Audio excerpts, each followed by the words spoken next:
Yeah, it looks like I'm connected. I don't know about you. You need our help. The gig you got, hope you got for moving those Riverside days. Yeah. I won't retire until you. Yeah, I'm trying to collect the Riverside building. Hell, I might just move out of 15. So, guys, I keep looking at my 401k and stuff. Hey, what, it's going well. Since we had a mishap in the link, we're going to give everybody a few more minutes to join before we begin. We're gonna keep on doing that for the next 10 years, I'll be sure. Sounds good, Rachel. Thanks, Ron. Yeah. Yeah, and Rachel, I'm just letting everybody know that too via email. So I'm just sending an email out that says the same thing. Like, just because we're making these last minute changes, you've got a couple more minutes to adjust and join. Perfect. It's been doing it for the past 30 years. Ralph, are you online? Hopefully I'll have enough voting help. Yeah, I see him online, muted right now. Okay. Ralph is muted. I can see that. I just sent him a request to unmute. Okay, perfect. Ralph, unmute. You're going to want to click on that. Got it. Okay, I got it. I got it. Okay, good. Just wanted to make sure you were here.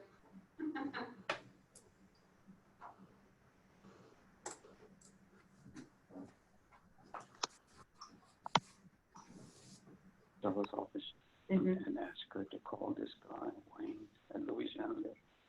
He has some questions about the pay packet. Okay, let me get it.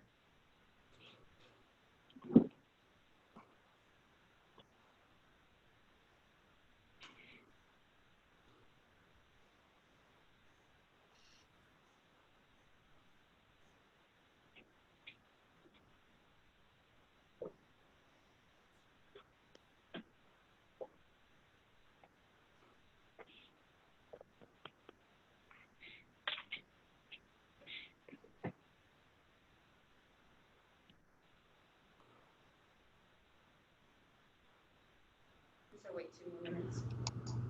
If you're on Zoom, can you put your name in the chat so we could know who's on the call?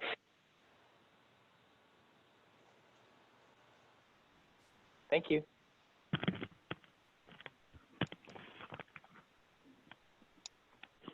Yes.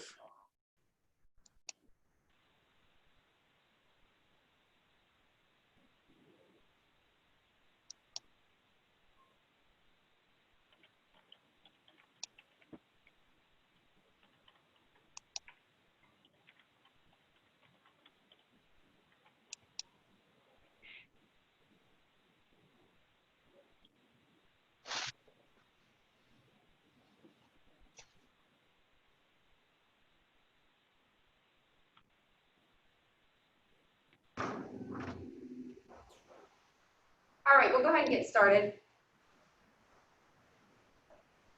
Can y'all hear me okay? Yes. All right, good. We sure can. All right, well, welcome everyone to the LWI Region 5 Floodplain Management Subcommittee meeting. We are super excited that we were able to adapt and everybody was able to join virtually in these times. It's been fun. So I just want to welcome everybody to this meeting. Agendas are just a few housekeeping things. Agendas have been made available online at planacadiana.org, and we do have the agenda here up on the screen. In order for our records to reflect your attendance, just please make sure you sign in in the chat box, listing your name and affiliation. And the purpose of this public meeting is to consider items established on the agenda. Public input is welcome on these items. For members of the public participating online, please submit your comments and questions in the chat box, and then we will address them aloud and answer accordingly. At today's meeting, we will facilitate a presentation by the Louisiana Office of Community Development on the Region 5 flood risk profile. And I want to thank OCD for facilitating that within the context of this meeting. At this time, I'm going to do a quick roll call for the subcommittee members. Can you pull up the slide deck?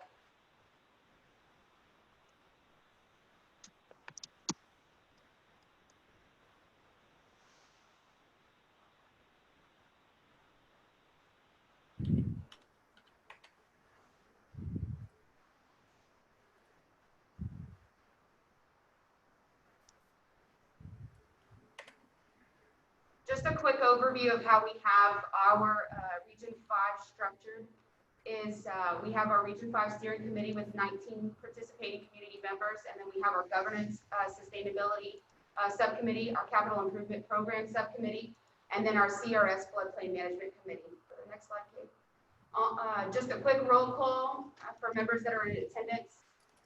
Alan Gardner, from Allen Parish, Gardner Rose. Here. Calcasieu Parish, Terry Freelo. Here. Lafayette Parish, Stephanie Weeks. Oh, here. Point Coupee Parish, Mark Ward. St. Landry Parish, Carl Oakwam. Here. And Vermilion Parish, Ralph Liberstadt. Here. Thank you all. And as you can see, we have the other committee members listed available for reference. At this time, and you can go to the next slide, I wanted to make a quick announcement. Moving forward, so today APC is facilitating the meeting, but moving forward, what we've done in each subcommittee is establish a lead. I'm very excited about this particular volunteer that has agreed to lead this particular subcommittee just because of the expertise that she has. Stephanie Weeks has agreed to lead the committee and conduct larger report outs to the regional steering committee. And Stephanie comes with an extensive background in floodplain management activities, particularly those that are related to CRS. And she's even been recognized at the state level for some of the work that she has performed in Lafayette Parish, and has been very instrumental in moving Lafayette Parish to higher CRS ratings. So I'm very excited for the expertise that we're able to leverage. And I'm gonna turn it over to Stephanie and let her say a few words. Can y'all hear me okay? Yes. Okay. Okay. Hey, everybody. Yes, as you guys know, I'm Stephanie Weeks. I am not only the CRS coordinator for the city of Lafayette and the parish, the unincorporated Lafayette Parish. I am the floodplain administrator. Uh-oh. I don't know what just happened. Is that on my end or your end? Can y'all hear that? That was some noise coming from someone that's been. Oh, okay. I think it was Okay. an accident. Well, so as the floodplain administrator, I handle the day-to-day compliance side of the National Flood Insurance Program, just by ensuring that all new construction are built to the standards of the NFIP or higher. And then as the CRS coordinator, well, first to give you some background on CRS for those that aren't familiar with it, it's the community rating system. It is a voluntary program that the NFIP offers for communities that are in good standing with the NFIP. And it's just basically giving communities rewards in the form of premium discounts to constituents and to policyholders for communities that go above and beyond the minimum standards of the NFIP. The monetary rewards, of course, they come in the premium discounts, but it also gives the communities additional rewards from the effects of implementing those activities and those higher standards, because not only are we saving policyholders money, but we're, you know, by doing all those things, you're creating a safer, more resilient community in the long run. So I think that in this region, Lafayette, along with a few other of our municipalities, the city of Scott, the city of Carencro, we're the only members in Region 5 that are currently in the CRS program. And just to give you an idea of what some of the discounts can be, it goes up to 45% off of a policy. So that's one policy holder that could potentially save 45%. That's the best case scenario. Currently, Lafayette Parish, or the city of Lafayette and the parish are Class 8, which it offers policyholders a 10% discount, and then those that are not in this special flood hazard area, a 5% discount. So it's a really great program for the community. It can save a lot of money for policyholders, especially with flood insurance rising. So I'm hoping that, you know, with the creation of this committee, we can get more communities involved and, really help those constituents and those policyholders out. So if anybody has any questions about CRS, it's a very complicated program, but it's, once you get to know it, it's quite user-friendly and easy to work with. So if anybody ever has questions about it, I'm definitely always happy to help. Awesome. Thank you, Stephanie. You're welcome. Before I turn the floor over to OCD for our flood risk profile presentation today, I wanted to quickly review our action plan for just the activities that are associated with the CRS and floodplain subcommittee. So specific work tasks, and I'm sorry, I'm going to have to stand up because I can't see. Specific work tasks that are associated with the floodplain committee is one, to facilitate the flood risk profile, which we're accomplishing that goal today. Enhance the flood risk profile with other data sets. So we have a GIS professional, Philip Bro, on staff that we will leverage his skills and expertise to map out additional resources in the particular Region 5 watershed area. So this may include different water control structures. It may include much of what we're going to discuss today in the flood risk profile, which is areas of high concern, flooding concern. And then we'll layer that information with a lot of what's already been collected by OCD. One of the other activities is to begin discussions on an LWI 5 coordination plan for emergency preparedness. And again, this kind of goes back to the previous activity where we may do an exercise where we map out all the water control structures and then begin discussions of who owns those water control structures and or areas of watershed governance, and figure out a way in advance of some sort of impending natural disaster, that we have those discussions on a regional, a 16 parish level of what structures impact one another, and then how do we do a plan of some sort to coordinate those individuals at the table that have ownership in those water control structures to prepare for that impending storm or flooding event. And this is generated from community members in the Region 5 area, and we will begin discussions on what that looks like. So with that, some of those activities may be facilitated here in the floodplain management subcommittee, and then may overlap with the governance and sustainability subcommittee as well. A few other tasks. One is to identify best practices in the CRS program, which Stephanie just explained a high-level overview of that. And then also to identify possible options for implementing a CRS program here in Region 5. There are other areas such as Baton Rouge and New Orleans who have, I believe it's called JUMP, and then CART that facilitate a CRS user group. So could we facilitate one of those groups here? And what does that look like? So as a floodplain management subcommittee, we will walk through some of those decisions and recommendations. And then finally is to develop an action plan for the implementation of that CRS user group.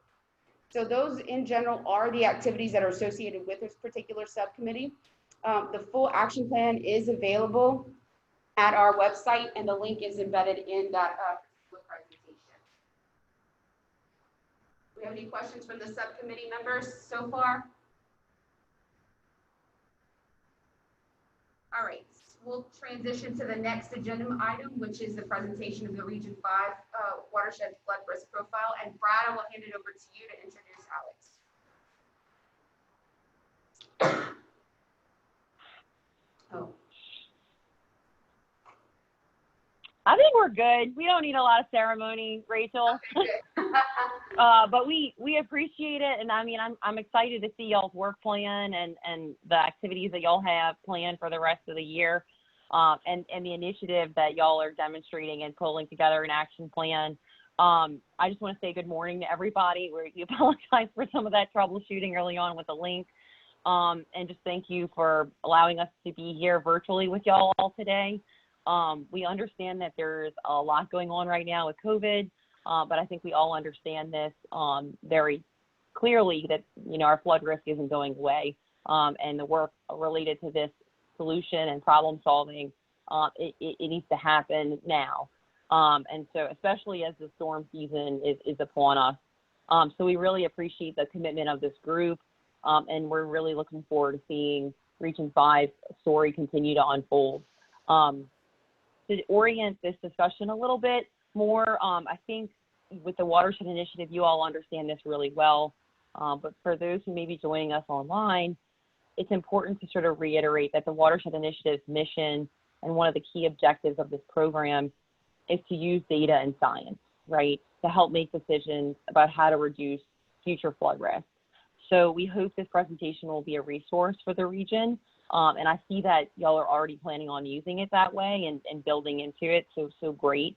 And so I would say the main objective of today's discussion is to build a common vocabulary of understanding flood risk and y'all's vulnerabilities. I'm sorry, Ben, can you flip the slide to the, perfect. I'm like looking at it and I'm going, you know, troubleshooting virtual work, y'all. But I think we want to make sure we're really clear about this, right? And that's why we're kind of wanting to emphasize this a lot, is we have to have a common understanding of flood risk. We have to understand the vulnerabilities in Region 5, and that's what's going to make it easier to sort of come to the table with these challenges and identifying priorities within Region 5 at this regional watershed scale. And so what we're going to do today is we'll introduce this tool. We'll try to build some awareness, and we want to kickstart this discussion about known flood risk that leverages your local experience of flooding, right? So we want this to be a conversation where, you know, y'all can participate and provide your input and expertise. We can do it throughout, or y'all can opt to participate more in the mapping exercise. I just want to make sure, since we have so many people joining by through their computers, that y'all see that there is a chat feature. We're going to be watching that. And you can also, in the participants feature, if you click on the participants icon, you'll see that there is this ability to provide input. You can tell us to go slower. You can tell me to go faster if we start to lag. You can ask for a break in the little more button. You can say, like, look, I've got to go to the bathroom, or I need a drink of water. Y'all are going on forever. Let us know. We're watching those icons. But I think that the key here is we're going to try to prompt y'all for feedback throughout this. And if there's a moment in the presentation where you're like, I really want to say something, and you're finding it hard to sort of interject, that's just one of the challenges with these virtual settings, please do put it in the chat and we'll stop. And we want to make sure we cover what's important to y'all and that we spend the time we need to understand what y'all think we should be talking about if in fact we're not covering that. Great. So we don't expect, let's just be clear, that we're going to get all this right in one day, and I think y'all are seeing that in your work plan. And so what we want to do is just continue to refine our awareness of y'all's understanding over the next few months. And, you know, this is only going to be supported more by the Watershed Initiative modeling effort, right? So we're trying to use the data we have today, understand what you've experienced in the past, and then try to make some short-term decisions about sustaining this process, and then using additional data that the program provides to continue to refine solutions. So before we begin, I'm going to turn it over to Brad with OCD, who works with us, to talk about some of the sort of operational notes. And Brad, I'm sorry if I covered some of this in talking about Zoom. So skip over the parts that I may have duplicated. No problem. Awesome. Good morning, everyone. Can you hear me? Yes. Yep. Okay, great. So yeah, so Alex covered most of that. What I do want to say is that if you're on the phone or wherever you are, if you're not viewing the presentation right now, it will be available on APC's website and LWI's website. It's a link, and it's meant to be, it's an Esri story map that's interactive. So we're going to be able to show some maps and talk about some data that we've researched and put together for Region 5. It should take about 45 minutes to go through the presentation. And as Alex said, you know, feel free to, we want this to be conversational, so feel free to stop us if you have questions.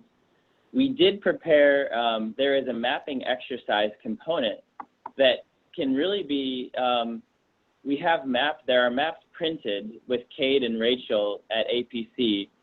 So if you'd like to have physical paper maps they're available, and we have instructions on how to fill out the mapping exercise.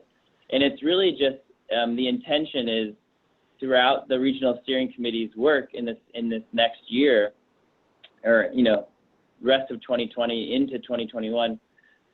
There's going to be a lot of exercises on building, kind of getting a baseline understanding of where are the critical areas that this group should focus on. So these physical maps, you can write on them, you can put Post-its on areas that you want the whole group to discuss when you're thinking about building your project inventory or thinking about long-term governance structures. So just keep that in mind. It's there for you. And we're going to give you 3 weeks to fill out those questions and return them to us. And Rachel actually has a really cool tool to track the feedback from this exercise that she's going to explain later. So that's about it for that, the operational notes. I'm going to now turn it back to Alex, and she's going to explain some really cool information that we learned from this region, from the listening tour in 2018. Yeah, I mean, I think most of y'all have participated in the efforts of the Watershed Initiative in Region 5, so this may not be new, but for those who may be joining, from the public, we want to make sure we cover these what we already know, right, and make sure we're building on those previous efforts. Before we do that, though, I just want to make sure that we acknowledge that this is a public meeting. So for those of y'all who are chatting, that you just know it's being recorded. It's on Facebook Live. The video and the slides and the meeting minutes will all be posted on the Watershed Initiative website.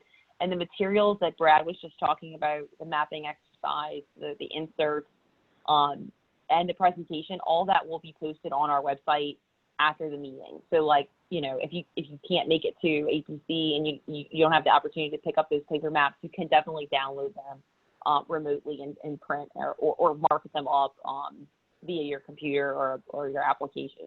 Okay. So just in terms of previous efforts, these points, I just want to make sure y'all understand they're coming from y'all, right? So this is what we've heard. And we want to make sure that y'all kind of keep this information in mind as we move through the program. One of the things, too, that we provided, and I wonder, Brad, if this was sent out in hard copy or if it's attached to the meeting invite, you'll see it in the materials that are added to the website, is that we have this regional flood risk presentation summary of information that's coming from Region 5. So we just want to make sure that we're not duplicating previous efforts. So those of y'all who are on the steering committee, we definitely want to make sure that y'all are reading this information, becoming familiar with it, and using it to sort of support the way that you think about work in Region 5.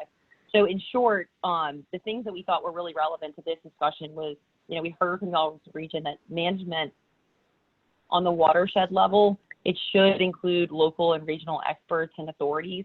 And I think y'all see that sort of, your feedback manifests in the process that we're implementing today.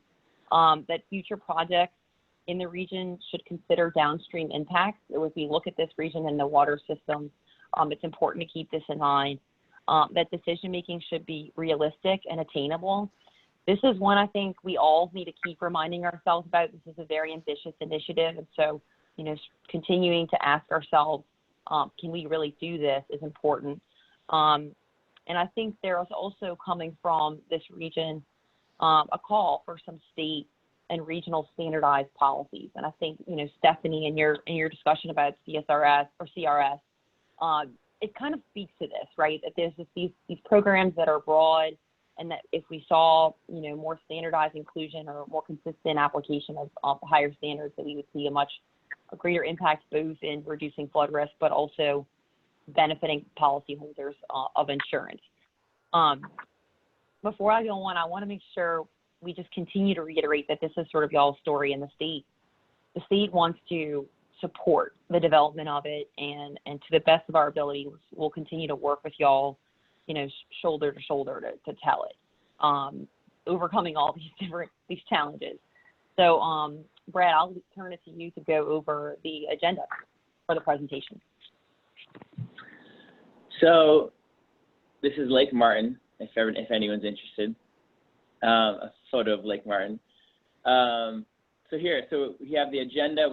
It's going to be, like I said, probably about 30 minutes to 45 minutes of us sharing this with you. The break can happen at any point.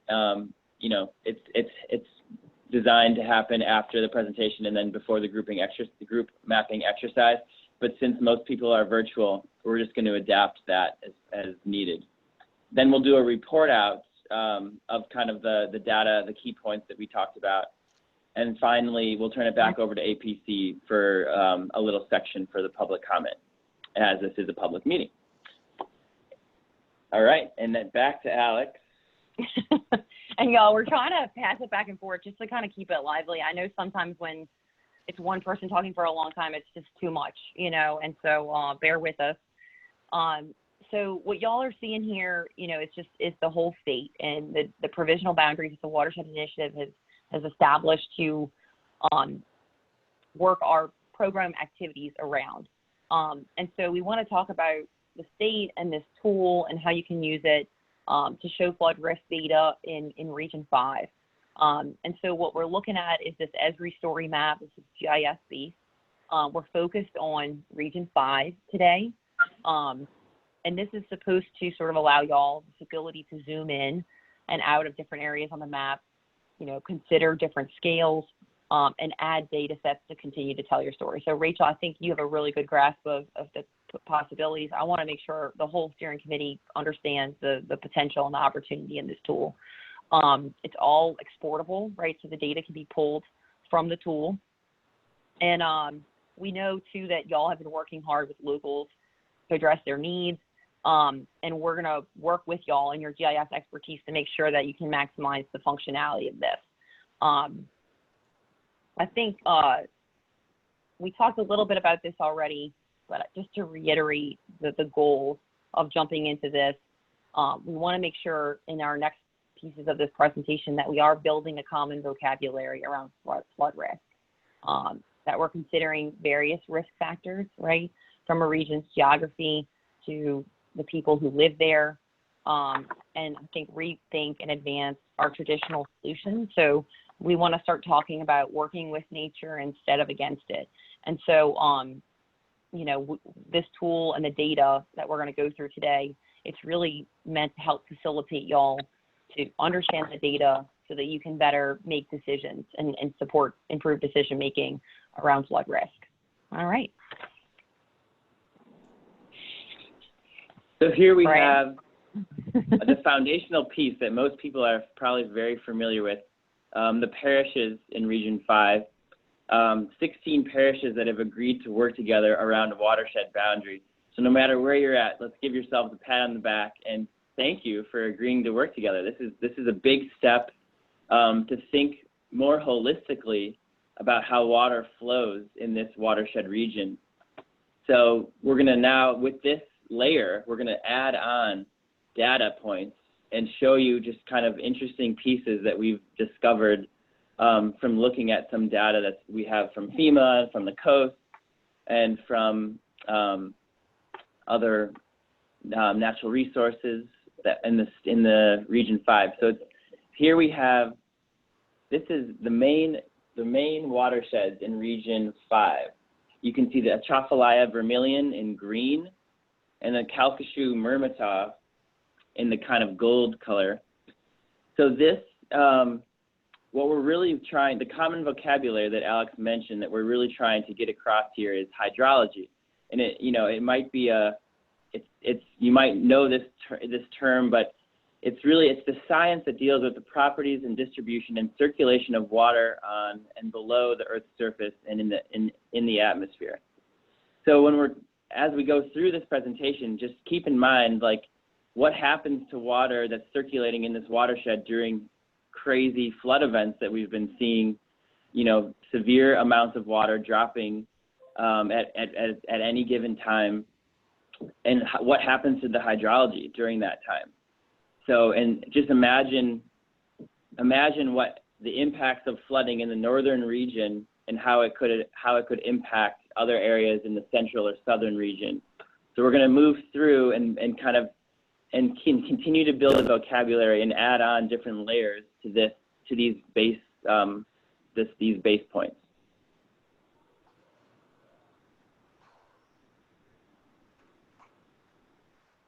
All right. So when we talk about managing flood risk in Region 5 watersheds, we need to consider the different ways that we flood, right? So not all flood events are alike. And so what we'll do is we'll talk about these different categories of flooding. In short, you know, coastal floods occur as a result of storm surge from the winds and waves of tropical storms and hurricanes. River floods or fluvial floods, it's with an F, right? Fluvial and fluvial sound the same to me. But the fluvial floods are your river floods. This is really relevant to northern and central parts of y'all's region. They occur when excessive rain falls over an extended period of time and causes a river or a body of water to exceed its capacity, right? And then I think it's important to think just about rainfall-induced floods or pluvial floods. These most often result because of intense rain overloading an urban or suburban drainage system, right? So it's not associated with a body of water. When we think about coastal floods, Ben, if you could flip to the next slide. Traditionally in Louisiana, we really focus on hurricanes and tropical storms as our major source of flooding, which occur in the state's coastal zone. Because of this, we've invested heavily in the Coastal Master Plan, and as a result, we have a lot of great data on coastal flooding within Region 5, not to mention lessons learned, as well as projects developed and implemented in these areas. The next the Coastal Master Plan is expected to be updated in 2023. Its goals include reducing coastal flood risk, promoting sustainable ecosystems, providing habitats for a variety of commercial and recreational activities coastwide, strengthening communities, and supporting regionally and nationally important business and industry. I think it's important to note that it's not necessarily intended to reduce flood risk, right? So this is an added value that the Watershed Initiative is looking to, right? So I just want to make sure we're all thinking through these components. And I want to stop for a minute too and turn and see if Stephanie or Rachel, if y'all want to add anything related to this in terms of either the previous slide that we had about watersheds or just related to the coastal areas of the Coastal Master Plan. I think Stephanie, you're muted, and Rachel, you're not. But if not, I'll keep going, and I'll want to make sure we're not bulldozing through this presentation and not giving y'all an opportunity to weigh in. We have Ralph on the line who's had a lot more expertise in dealings with CPRA. So I don't know if he has any comments that he'd like to interject. Great. Well, Ralph, you just let me know. Okay, I'm watching that chat. Yeah. Okay. I'm good. And just thinking about coastal floods and the Coastal Master Plan, you know, the one thing that we really want to make sure everybody understands is that it includes future predictions. So Ben, if you could go to the next slide. These future predictions include the effects of sea level rise and subsidence, right? So the rate at which our land is sinking, and you know, on how far and how deep water will get pushed on shore during major storm events. So shown here as it loads is a projection of future flood risk in Region 5 associated with storm surge, so your coastal flood risk. This is 30 years in the future, assuming full implementation of the Coastal Master Plan. We see maps like this, I think it's important to point out, you know, to think about it as if you were a business owner or a homeowner, or maybe you're a leader in a community, and you're looking at this map and wondering, okay, so how can I use this? And I think, you know, this is about thinking about future growth, you know, where you may or may not want to move your family or your business. And it should impact decisions related to land use, related to community growth. And I think for the most part, we see that in coastal areas, it's pretty clear, you know, where people are at risk and where they're not, and that it's becoming less and less clear where people are at risk and where they are not in other areas of the state. So we want to unpack this data a little bit more. I'm sure you're noticing the slider. Let's see, Ben, might give it a minute to load. Is the rest of the data in, or is that it? It takes a moment for the slider to kind of get moving, but what we're looking at right now is that 1% annual risk. And once the slider starts working, we'll see the 0.2 annual as well. Perfect. So we'll talk a little bit about what Ben's getting at for those of y'all who might be unfamiliar with some of these terms while it loads. When we talk about future flood risk, it's important to understand that it's represented as a probability that takes into account how often a storm is likely to occur and how bad it's going to be. So storms of varying strengths and frequencies are represented as a percentage. Okay, so like thinking about this 1%. So as we move the slider across the map, once it loads, you'll notice that the changes in the storm surge depth between two potential storms. One of them is the 1% chance and the other is the 0.2%. We'll give it a minute, but we can unpack a little bit about, like, I'm sure you're still thinking, so like, tell us a little bit more about this 1%. What does it really mean? It's actually like, arguably less severe and more likely to happen. You have a 1 in 4 chance of having a 1% annual chance storm occurring during the life of your 30-year mortgage. Hurricane Isaac is a good example of a 1% annual chance event. And during that length of time, you may also experience smaller flood events or larger flood events. So like for someone like Stephanie, she's thinking about maybe the 10-year event or the 25-year event. And that represents in different percentages on a sort of sliding scale. And your 1% is comparable to a 100-year event storm. But keeping in mind that it's more than likely to happen more than once in 100 years. There's a lot of misconception around that.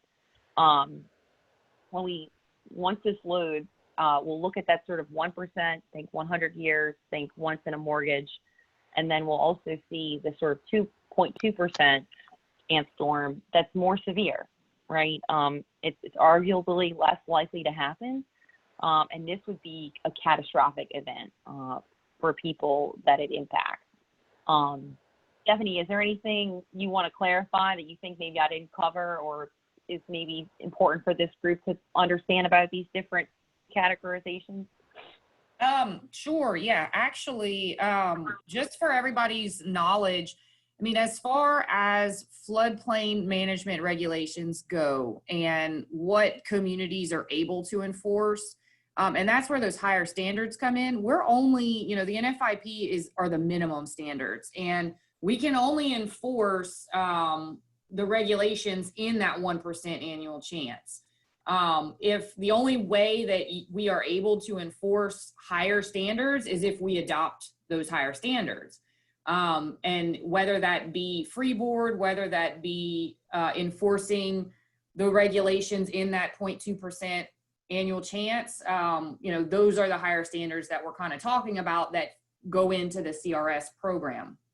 I would love to see all the 1.2%, all the X shaded and X zones regulated the same way that the 1% chance areas are regulated, but that's a long time. I don't see that coming for a long time, but I think that's the end goal for all of this. So I just wanted to clarify that we, as of right now, we can only enforce those regulations, those NFIP regulations in that 1% chance area, those right. Special flood hazard areas. So. And I think, Stephanie, the way that I think about the 1% and the 2% and how regulations apply to those areas, it's almost like communities are sort of accepting a certain degree of risk, right? And that like the federal government has said through FEMA and NFIP, which is your minimum standard, that like we are willing to accept risks associated with the 2% annual chance event because they're just less likely to happen. The 1%, it's going to happen maybe once in the lifetime of your mortgage. That's where we're going to regulate. That's where we're going to place standards. But I think the challenge that we have today is we see the 1% happening more often, and we also see these 2% chance happening. We see these other events happening more often, and the way that they're happening and the types of flooding that is the source of those events is different. It's changing, right? We're not just looking at tropical storms anymore, right? And so we're going to talk a little bit about how FEMA traditionally looks at flooding, and we'll talk about, just like what you're saying, Stephanie, that there's some, we don't want to sort of rest assured that we're handling it all if we're just adopting the NFIP standards. There's more we can do, and we need to just make sure we're aware of the level of risk we're accepting if we do just do what FEMA is mandating in their flood insurance policies. And just to kind of wrap up on the coastal area, we're really lucky to have this data, right? So, and as you know, Ben slid back and forth, I hope y'all were noticing how those red and pink areas grew, right? So in and along the coastline, those red and pink areas are, 16, 15, 14 feet of surge. And it's just the increased amount of water that's moving upland as a result of a more intense storm, a 2% storm. And so knowing like this is the level of water we may expect in 30 years, if we do everything we can with, storm surge and sea level rise and subsidence taken into account, it puts you in a better decision-making position to say, okay, how do we plan for this? How do we make sure we're in a good position to address this risk before we get to that point? And, I say that, the coast is fortunate, but it's because they've, been hammered for decades. And so it's related to their increased risk that the state has made these investments. And I just want to make sure everybody understands that the Watershed Initiative is poised to learn from this. CPRA is a participating partner in the Watershed Initiative, and we fully intend to incorporate their processes, and we already are in the modeling work, and to better understand, sort of take those lessons from CPRA to understand impacts of riverine and rainfall events that are happening more north and central to the coast. All right, we'll talk next about this extreme rainfall, because this is kind of where we're shifting as a state, right? Ben, if you could switch to the next slide, unless we have any other comments from the group. Rachel or Ralph, was there something that you wanted to add around the coast in like terms of how y'all are using that existing data to make decisions or plan projects? Well, this is Ralph Liverside. The 1% or 0.2%, the 500 or the 100-year flood event are very important, but we're also seeing an increase in frequency of the 10-year and 25-year events. And sometimes those can be just as deadly, although they're happening more often, and you get flooding events and they can be quite costly. So we need to be aware, and maybe that's something in the governance committee that some regulations need, because the funding from FEMA, until you have 100-year flood frequency protection, they're not going to offer any funding or assistance. So it makes it difficult for communities that if you have a 10-year event or a 25-year flood, which happens quite often, and you do have some damages from that, there's no assistance that that can address that. So maybe in this Watershed Initiative, we need to look at those less frequent events, because you may have 10 of those before you have a 100-year floodplain or a 500-year. So you have several of those events that can be quite costly that will add up more to that than that one event, the 100-year flood. Yeah, and I think, Ralph, we're going to talk some about repetitive loss and severe repetitive loss properties. And I think when we look at that distribution, sometimes it speaks to this, right? Like that, the properties who are being flooded and are making a lot of claims, private claims, right, through the NFIP, are unrelated to big storms. They're nuisance flooding. Correct. And so, yeah, you're absolutely right. And I think this is where this rainfall flooding is so important. It's often just a bad storm that rolls through, and everybody's sleeping, and you wake up and your kitchen may have 2 inches of water in it. So what's going on there? We have this extreme example shown here. I would say this is definitely not your 5-year or your 10-year flooding, but it does speak to the increased intensity in rainfall and a higher frequency of these types of events. This is the rainfall total from the August floods in 2016. It's kind of strange to look at this. It took our team a couple of times to kind of orient, but we're used to seeing sort of yellows and greens in our morning forecast when we look at the weather report. And usually the red and purple areas are where we're like, ooh, that's going to be bad. Maybe I don't drive, or run my errands today because I got some bad red and purple areas forecasted over my region. These black and gray areas are so extreme that like these are usually colors we don't see because they're so intense, right? So these are areas that are 15 and 20 plus inches of rain that y'all saw over the region in as part of the Great Floods of 2016. I think it's important to kind of note, when we think about the 2% annual chance event, this is I would say something we would want to talk about, this type of event. And I think when we think about what a community wants to prepare for, right, we have to have reasonable expectations. Like, are we drafting standards that would protect us against this event? That would be very, very high standards. Or are we talking about looking at flooding more comprehensively, understanding the impacts of a 5-year storm or a 15-year storm?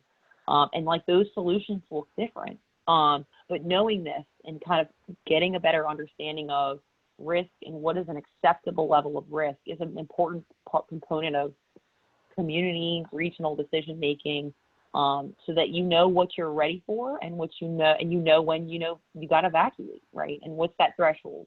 And so this piece is really all about making sure we understand that.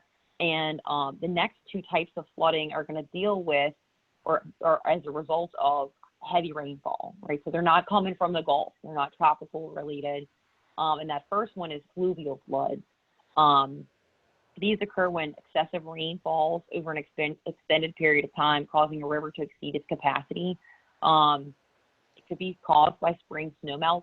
For emergency managers, this is usually how we think about. I would say rivers exceeding their capacity, we're watching sort of rivers crest. In Louisiana, we monitor river heights or flood stages in the spring, and we watch rivers rise as the snow melt in the north makes its way down the Gulf of Mexico. I think, for those of y'all who may be emergency managers, I think in recent years, we keep seeing sort of record river heights that are not necessarily happening in the spring, right? They're happening in October. And it's become more of a year-long concern as heavy rain falls across the Midwest, and it drains down the Mississippi River and her tributaries, and it swells banks and stresses the entire system. And so we just need to keep in mind that we're not only just part of Region 5, but we're part of this bigger Mississippi River watershed. And what happens in the Midwest affects the state of Louisiana. We're the bottom of the drain. Some of these crests, right? So if you think about river and fluvial flooding, it's often measured in historical crests, or where is the river at its highest as it moves down the stream or tributary. What we show here are some yellow dots from the 2016 floods. These are historical crests on the Vermilion River in Lafayette at 17.62 feet, and the Mermentau River at 11.5 feet. So, we kind of need to know, okay, this is risk. This is a lot of risk that was demonstrated, and how water moves and what we use to measure that water. What is the data that we should be turning to? And I think in Region 5, y'all understand this, I think, more than most, and that you value sort of monitoring, and y'all are already actively working on enhancing your river monitoring systems. Rachel, do you want to speak to that, or I'm going to turn it to you for a second if you want to add anything? I know Ahmad's on, so. Yeah, he's on too. Y'all want to talk? Anyone, feel free to chime in, but that is an initiative that we are working on. We understand that here in our region, it is a priority to develop a comprehensive monitoring network to understand the high water marks and also the way the river flows and how the tributaries play into that as well. So we are actively for an 8-parish area because this initiative started, 2 years ago. Actively looking to implement a region-wide gauge network, and the state has their gauge network, which they will implement, and EMOD is helping on both projects. So naturally, there will be a lot of coordination to make sure that these monitoring systems are interconnected. So that should be implemented within the next couple of years. So we are excited about that project. And Iman, I don't know if you want to mention anything regarding the gauge networks. I think you summarized it really well, Rachel. It's an exciting effort for the region and for the state overall. Will provide very critical information for the region. Right. And I think just to kind of build on that, we're the state is in the process and working with Ahmad and his team at ULL to build a backbone of a monitoring network for the state. But I do want to highlight that APC has been sort of on this and pursuing this initiative, this piece for a while, and I'm excited to see it moving forward. So good examples of strong leadership in y'all's region. The next element we're going to talk about is pluvial floods. So like if you live in a city or town and these 5-year events or these 10-year events hit y'all and you're continuing to find flooding, and maybe you spend a lot of time thinking about culverts, right? This is the type of flooding you're likely experiencing. These are pluvial floods. They also occur from intense rain. They cause surface flash or urban flooding. They are independent from a overflowing water body, right? So you don't need to be by a river or a lake. And you have to keep in mind that your structures do not need to be near a body of water to be at risk, right? So usually people think, I don't live near a body of water. I don't need to buy flood insurance. I'm okay. My risk is low. And then they experience pluvial flooding. And so I think they maybe don't have insurance. It's more difficult for them to recover. So understanding this type of flood risk is really important if you live in an urban city or maybe even a suburban area that may be low-lying and relies on maybe gravity drainage, right? Where the winds need to be right and the elevations need to be right for your water to get out. In Louisiana, pluvial flooding is most often a result from intense rain overloading a urban or suburban drainage system, but it could be rural and you just could have issues with your gravity drainage. So that's another piece to keep in mind. What we're showing, and it's not loading on my end, Ben, but we'll give it a minute to load up. But It's having trouble right now. I think it's because of all the rain. It's the weather outside's not great right now, and I think it's just slowing down the internet. Yeah, it's storming really bad over here. It's ironic, or it's funny that we're talking about a heavy rainfalls and it's like downpouring where we are. But we wanted to show y'all an image of Ville Platte because we think this may be an area or a good example of pluvial flooding in Region 5 in 2016. Once it loads, what it'll show is some IEA claims, some individual assistance claims from 2016 from FEMA. And the thing that's kind of remarkable is that those areas are outside of the flood zone, and that the flood zone is going to be shown in blue. So I think, Stephanie, earlier when you talked about how the flood zone only represents the impacts from a 1% annual chance event, and that event that happens once in your mortgage, we're seeing incidences of flooding outside of those boundaries that are not related to rivers, that are nuisance flooding from rain in urban or suburban systems. And so I don't know, Ben, if you want to maybe reload it. But I think while we wait for that, we can talk a little bit more about FEMA.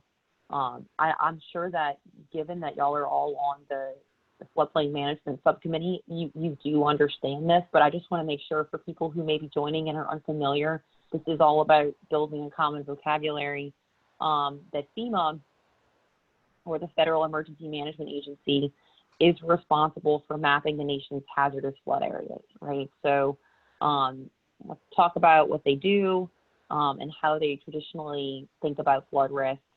Keep in mind, it's really important to note this, we're just reporting on how this is done based on our understanding, and we don't want to appear critical of those processes.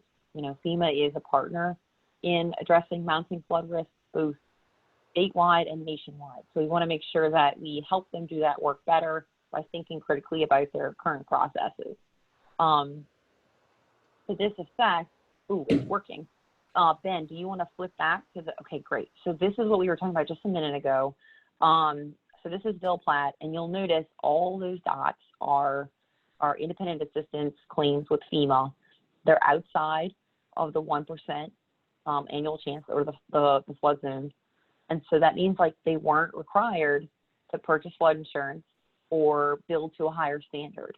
And because they're not necessarily by, I'm looking at like the rivers, they're kind of hard to see here. They're sort of isolated from rivers. It looks to be an instance of pluvial flooding, but like if any of y'all are from Ville Platte, like if y'all want to talk about maybe your experience, or if y'all know firsthand what happened or what may be their issues, we definitely want to hear from y'all. Alex, was that in, are these individual assistance claims from 2016? Yes. Okay. Hey, Alex. Hey, it's Stephanie. I'm just curious. Are the communities actually going to get those IA claims, like for each individual parish, like the actual data? They should have. I mean, like, so we're pulling this from FEMA. So if they don't have it, like, we can give it to them. We requested it back in January, and we still haven't gotten it. So I'm kind of excited to see that you guys have it. We do have an information sharing agreement that we've entered into with FEMA. So like, let me check that agreement. So it allowed us to get access to, I think, a lot more information. But we also kind of had to go back and forth quite a bit and be very, very persistent to get this data. So like, we definitely would like to share the fruits of that labor and not have to have y'all go through that same experience. So Brad, if you can just make a note that we get with Charles, with I think Region 6, to see if we can't just share this information with the local communities. I imagine that they wouldn't have a problem with that. It might actually reduce their workload. Yeah. Well, and then another thing that I can't help but wonder whenever you do see all these dots in areas that aren't in special flood hazard areas is my first question is always, well, how old are their maps? Like, are the maps, really outdated? Because we had that issue in August of 2016, and which is why you're going to see a lot of IA claims and flood insurance claims outside of the special flood hazard area, because our maps were a little bit outdated and they were in the process of being updated. And we had a big problem of, because our new maps went into effect in 2018. So, but they had been in the works for 10 years. And so what happened is a lot of those people that flooded in 2016 were subsequently mapped into the special flood hazard area, but it wasn't due to the August 2016 flood. They were already in line to be in that flood hazard area. But what the maps did is what the flood did is they validated those new maps. Right. But a lot of people didn't look at it that way. They just looked at it as, oh, I flooded, so I got mapped into the special flood hazard area. So anytime I see dots outside, my first question is always, how old are those maps? How old are your maps? Yeah. And I think we're going to talk about that. Like, as we talk about FEMA and how they manage their maps and sort of what that means for people who maybe are looking at the old maps and thinking, oh, I don't need to buy flood insurance because I'm not in a flood, a special flood hazard area. Their next question needs to be like, when was the last time my map was updated? Because it may not be the right resource to use to make that decision about whether you should be getting flood insurance. And so does anybody else want to comment on this before because I want to unpack more of what you're saying, Stephanie, so we can make sure everybody understands what that really means. Okay, cool. Well, and then one other thing, there are a lot of areas that because they're so rural, they're just so rural, in the Karen Crow area, a few other areas that they flooded they've actually flooded prior to 2016, and they weren't mapped into a flood zone with our new map change because they weren't studied. FEMA chose not to study them. So they remain in Zone X, and most of them can't get the preferred risk policies because they've flooded multiple times. And after you hit that RL, SRL list, you don't qualify for the PRP, preferred risk policy anymore. So they're kind of in a bind because it's tough for them to even get flood insurance or, get reasonably priced for flood insurance. Right. And Stephanie, I want to make sure, Brad, that we're capturing that, because I know, we're working with FEMA and they want to understand what works and what doesn't work. And you know, Louisiana is a really good place to harvest, you know, information about what's not working, or how things could be improved. And so I think this is a good place where, like, you want to buy flood insurance, but you can't get a reasonable policy. And a lot of it's due to, like you're saying, like, you know, if there's not a lot of structures in an area, it's unlikely that FEMA will invest because there's just not a lot of that they would be insuring if it was in a flood zone. And so they're looking at their benefit cost analysis. And so to just kind of capture this a little bit more broadly, y'all, when we look at this map, right, so we're looking at your region, this area that's in light blue is, and a light blue and dark blue, these are special flood hazard areas that we've mapped. This is the regulatory areas with FEMA, right, where their standards come into play.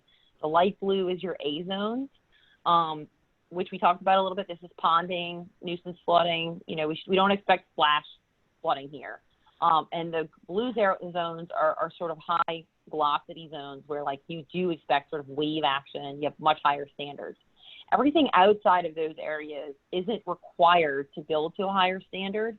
And they're not required to have flood insurance, right? The thing about this is it's good because it gives some communities better understanding about their flood vulnerability, and it places some protections in place for where they're vulnerable for that 1% chance, right? So that 1% is that outline of both of these areas, right? This is the impact of the 1%. This is the level of risk FEMA is saying we should be protecting to. It's also, like, if you're not familiar, this is what we also call kind of the flood zone, just kind of generally. And I think just to keep reminding y'all that, you know, the 1% sounds like a low probability, but, you know, it's a 26% chance of flooding that you have in your 30-year mortgage, right? So 1 in 4, think like I have a 1 in 4 chance of flooding in my house if I live in these areas and I'm buying flood insurance.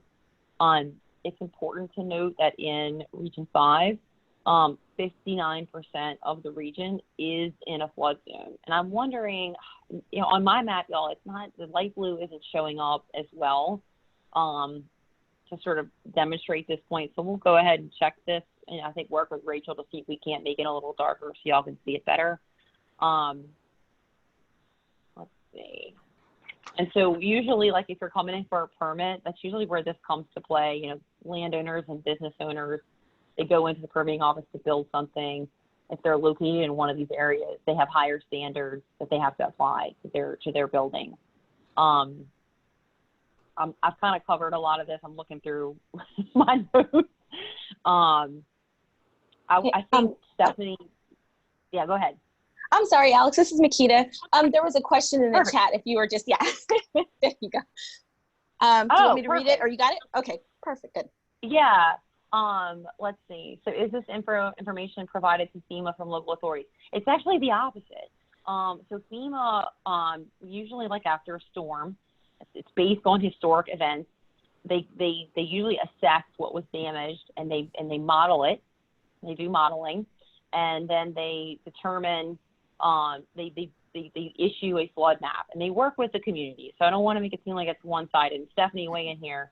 They go through sort of a discovery process. There's community outreach. They put out a preliminary map. People can, you know, contest it or, you know, try to make revisions to it. But eventually, over time, it's adopted as the map for the region. It's usually in response to an event. And so, and it's in response to, like, how populated an area is, right? So FEMA just can't model everything, even though they're trying. But they're trying to get a handle on recovery, because if you think about it, they're responsible for coming in after a disaster and providing assistance. So this national program of insurance is all about trying to lessen the burden on them after disaster. So, like, if they can tell communities you're at risk, build better, don't build here, use these higher standards, you should see less damages and their role after disasters minimized. But what you'll see is sort of they do a fair job, but what communities, I think, have done is they've taken this data and they really, like, say, okay, if I'm not in a flood hazard area, then I don't have to worry about this. And that's just not really the case. And I think we see that in this information. And Stephanie, you mentioned this. FEMA struggles to keep their maps up to date, right? Our flood risk is changing, right? And so they have this goal of keeping it or updating them every 5 years. But a recent report came out and revealed that like 58% of all FEMA flood maps are considered inaccurate or out of date. So Stephanie's instinct to say, well, how old is your map is right. And this makes it really difficult, I think, for communities to be informed about their true flood exposure. Another thing to note is if you think back on the CPRA map and the data that we provided,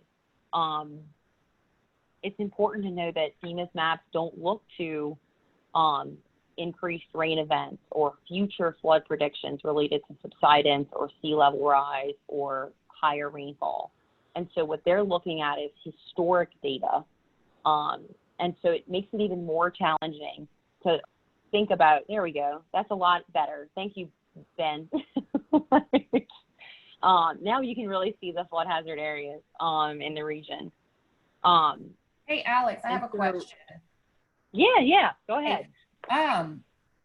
This map here, are those, and you may have mentioned it and I missed it, are those the actual FEMA special flood hazard areas, or those are just like the actual flood hazard areas? So this is, I think, we're pulling data from FEMA, so the special flood hazard areas.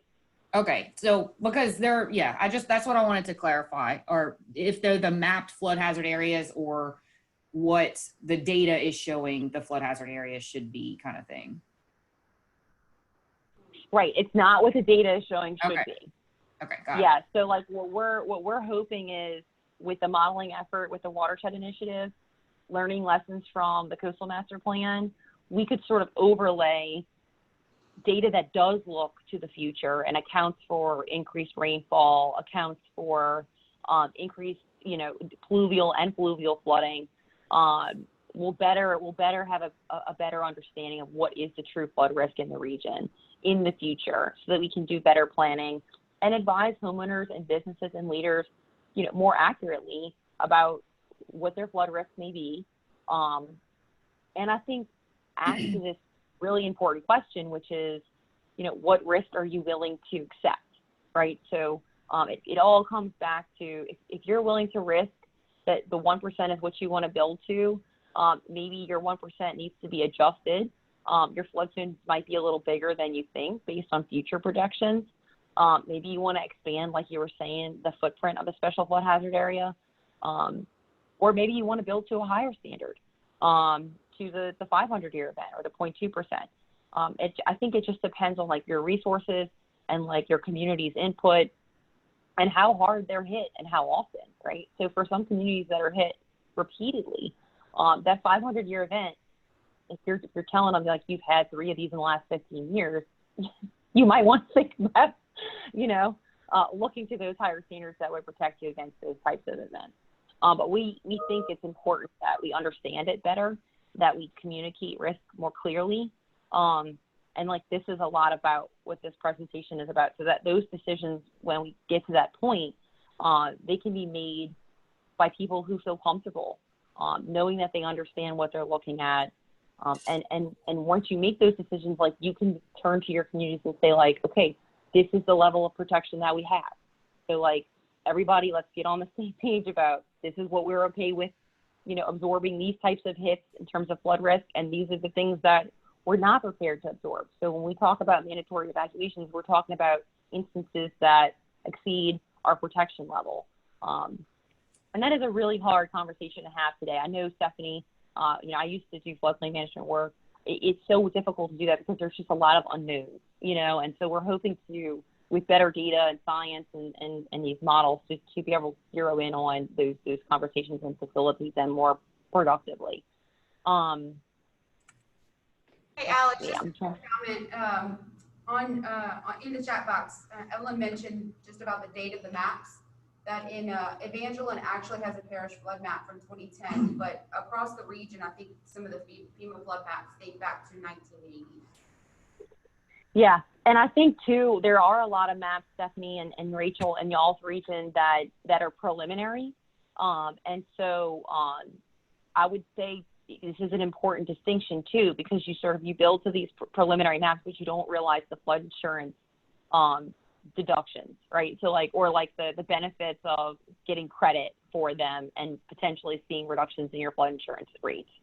And so I think y'all's region has done a good job. There are a lot of regions, there are a lot of updated maps, but there are some areas in the region that are, like Evelyn's saying, back to 1980. And so it's kind of a hodgepodge situation. And depending on where you are, you got to be sort of skeptical about your special flood hazard areas and what that means for the level of protection you may or may not be building to. Does that make sense, y'all? Yeah, absolutely. Yes. Cool. Yeah, go ahead, Gardner. This is Gardner Rose. Now, the flood in Ville Platte, was that in August of 2016? Yeah, the individual claims. So this map is the special flood hazard area maps based on FEMA's data. Is there any kind of data saying that, because I know there's a lot of farmland in that area, rice farmers are cutting off their rice at the same time, and you got a lot of crawfish farmers there too. Was there any research done saying as to how much water was already in the fields before the flood even hit, or was the ground saturated before the flood even hit? Alex, do you have any answer to that question? Did you hear it? Can y'all repeat it? It was a little blurry on my end. So he asked if there was any data or analysis associated with the existing water in the Ville Platte area, or just in general in the Region 5 area, like how much, I guess, residual water from either farming or crop, whether it's rice or crawfish farming. That was a pretty rainy year. Yeah. There was water there before, and is that all new subdivisions right there, or that's just people that lived there before? Rachel, can you repeat that for me? I can hear Garland, but it's hard to make it out. What are you saying? So he wants to know if there was any analysis performed on the residual water residing in those areas. So for instance, in the Ville Platte individual claims, Ville Platte is, I guess, there's a lot of crawfish farming and rice farming. Based on, was there any analysis conducted on the existing water in the area? I don't think there was, but I mean, this is what we want to know, right? So knowing that there's, likely there's already a lot of water on the ground to facilitate, agricultural activity and commercial activities, I think helps to understand their flood risk profile if they're seeing all these damages. I will say, I know Ahmad's on the call, and we are looking at, and Ahmad, tell me if I'm off on jumping to this conclusion, but we are looking at in the models, including the ability to look at continuous simulations, which would account for sort of the ground saturation in advance of an event. Is that accurate, Ahmad? And so what I think we could do is we would understand that better, possibly, if it's related to rainfall in the future models, if that was something that the region wanted to see. I think that can be handled at the level of the local models. So we're talking about regional models and then local models, because the issue that I couldn't hear who was asking the question exactly, but the issue in the question is very specific and very local, needs probably some special treatment to these areas to ensure that you're capturing those residual waters. So I think that's something that the local models should be able to handle. And I think we should document these needs as we go so that we, the modeling consultants can actually take them into account. Right. And as of right now, I don't think that we've done that analysis, but y'all bringing these types of things up helps us to make sure that that's taken into account, like Ahmad's saying. All right. And so what we want to do next, so what we're showing right now is or just a minute ago was the flood hazard areas. And we're going to switch to repetitive loss. And I think when we think about special flood hazard areas, how FEMA kind of regulates land development and advises communities of their vulnerability. But they also, if you think about this insurance component, they fulfill claims, right? So even if you're outside the flood insurance area, flood insurance, a special flood hazard area, you're still potentially flooding from other sources. And maybe your risk is increasing. So the maps are not taking that into account because they kind of look backwards and not forwards. And so what we've done here is there's this other data point with repetitive and severe repetitive loss data that FEMA collects based on claims after people experience an event and they make an insurance claim to the National Flood Insurance Program. And so what you'll see here, it's kind of hard, but there are some areas with a lot of claims, you know, these dark purple areas. I think it says 203. It's kind of hard, Ben. Do you want to confirm that I'm reading that right? 203 or more on the dark purple? Hey, Alex. Cool. Yeah. Yeah. Hey, I'm just looking at I just want to clarify, but does that say that Lafayette is it white? Does it say low? Because that's what it looks like, because that doesn't look right.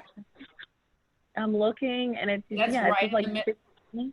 No, that's not right. Yeah, we have about 451 RLs. So we gotta get with FEMA and update this. Yeah. Yeah, it's kind of hard to see. Like I'm seeing, yeah, y'all should be then in the high.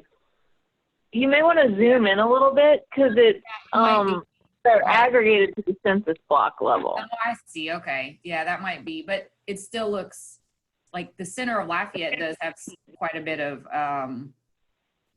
RLs. Yeah, zoom in a little bit more, Ben. So I'm on the PDF right now. It always throws me off when it's not separated by parish, but I think that's what we're trying to get away from.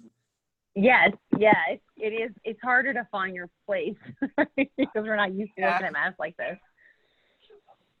That's a great point. These are usually kind of dealt with on a parish by parish basis. I'm glad that you're bringing that up. Yeah, but it's not. I think it has to be. Stephanie, it does look like some areas in Lafayette are a darker. Yeah, it's hard to see, but I see it now. Yeah, and it might just be that it's like split a lot of ways with the census blocks. And so when you split your census blocks up 7 ways, that you have less within each. But I mean, that's something to think about. And like, it might be misrepresenting the real impact by breaking it into census blocks. So I think, you know, when we aggregate the data, we did have like an internal debate about this. Like, do we want to do it to the census block? Do we want to do dots? And so it might be better to switch this in a different way that doesn't like undermine the actual information that's conveying. Because like we don't want it to look like Lafayette doesn't have an issue with severe and repetitive loss. If in fact when you pull all those together, it's over 400 properties. You know. Right. Okay, this is what we want to do today. We got to make sure the data is accurately reflecting y'all's experiences. So you know, Brad, we'll have to get with Mark to look at that better. Okay, and I want to say, there we go. That was one that I was hoping to see.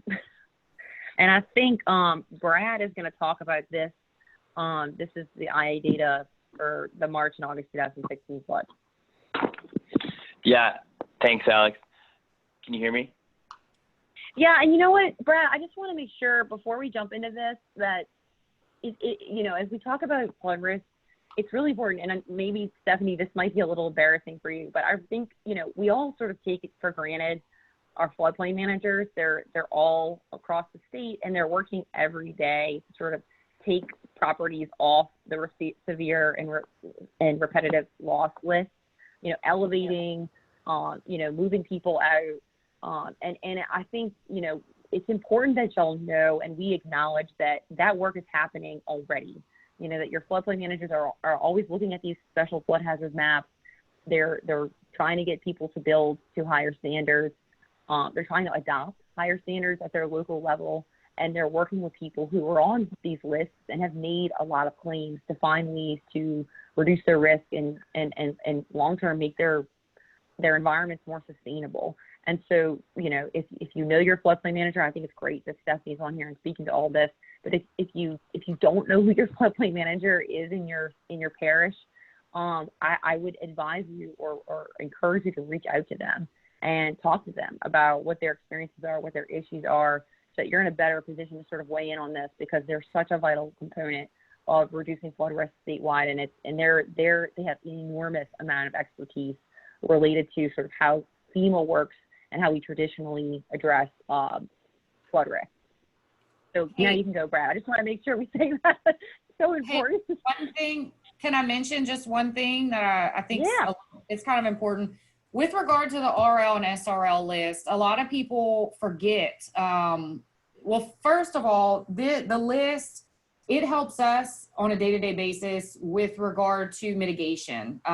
When we're looking at, different activities and different projects, drainage projects and, larger projects, of course, the RL, SRL list is the first thing that we go to. It actually establishes eligibility for some grant programs, the hazard mitigation grant programs, the FMA, those types of programs. It establishes the eligibility there. It also is a part of our CRS program. One of the activities is outreach projects directly targeting those areas. But one thing that a lot of people tend to forget about, they automatically, you give them the number of your RL properties for a parish, and it sounds low, but you have to remember that those are properties that they had flood insurance. But as we know, many properties, they flood and they don't have flood insurance. So I think I heard somewhere that for every one RL property, you could pretty much, count on there's going to be 3 properties surrounding it that flooded as well, that maybe didn't have flood insurance and aren't on that list. So the RL number can be somewhat misleading sometimes because it is only documented flood insurance claims. And you're right, Stephanie, I think, to point this out, that and sometimes it's just a matter that the special flood hazard area is going down the middle of a street, right? And you've got houses on one side that are required to purchase flood insurance, and the houses on the other side aren't, but everybody flooded, right? And so, this is where, the devil's in the details, and thinking about what level of risk and how that map is laid out in your community, thinking about what it means when you purchase a house or decide not to purchase flood insurance. It's really important to know that. And, it's difficult for flood insurance, floodplain managers to communicate this risk sometimes because the repetitive loss and severe repetitive loss lists are private, right? So they can't say and communicate that to people. It's all, the privacy is all protected. So finding ways to communicate this is going to be a challenge we need to be aware of, All right. Sorry, Brad, go on. No worries. So we're looking at the PDF right now because we were having technical issues, but in the link, Cade provided the link in the chat, and again, it's available, and you will be able to zoom in and out of this map. However, if you zoom into a certain level, the dots will disappear for privacy purposes, just so you know. So here, we're looking at the impacts of the 2016 floods, which it's just one case study. We could use any storm that has IA claims we could use in this system. So we just chose 2016 because it was so severe as a case study. So most of these, so what we'll see is, so these points, so the 2016 flood exceeded the impacts of the 1% annual chance event across the state, as Alex was mentioning. So if you can notice, a lot of these points, the yellow dots, it's kind of hard to see in this, but we're going to get into more detail in just a second. A lot of the dots are outside of the A zone and the V zones, meaning that they weren't required to purchase flood insurance and are likely experienced greater difficulty in recovery. So as we review this data, it's important to remember that communities are not required to build or be resilient to the 0.2% annual chance event, which is over the 500-year, which makes structures in and outside the 100-year flood zone unprepared to withstand those more severe storms. So for Region 5, this can contribute to they had 18,890 homes were impacted after that storm. That's the August storm. And so that's 41% of the structures impacted were located within the flood zone, and 59% of the structures impacted were located outside of the flood zone. Thus, we're not required to build to withstand the impacts of flooding or carry flood insurance. So that's something that we want to unpack, and we can, in the mapping exercise, we basically zoom in to different areas of the northern, central, and southern portions, and you can see more clearly the percentage that we're not in the special flood hazard area. I just want to make sure, can y'all see the live map now where we can pull it to different areas? Evelyn, it's Evelyn, still, I'm not, there it is. yeah, here, Yep. it's starting to work Yep. now. Thank you, Evelyn. Thanks, y'all. Just let me know if you want to zoom into a particular area. So click on the 2016 button so we can just show what I was just describing. Okay. So, and then maybe zoom up a little, or yeah, scroll a little bit up so we can see. Great. So we have, Give it yeah, a minute, that's a lot. it'll add the special flood hazard area. It should. Just takes a little bit.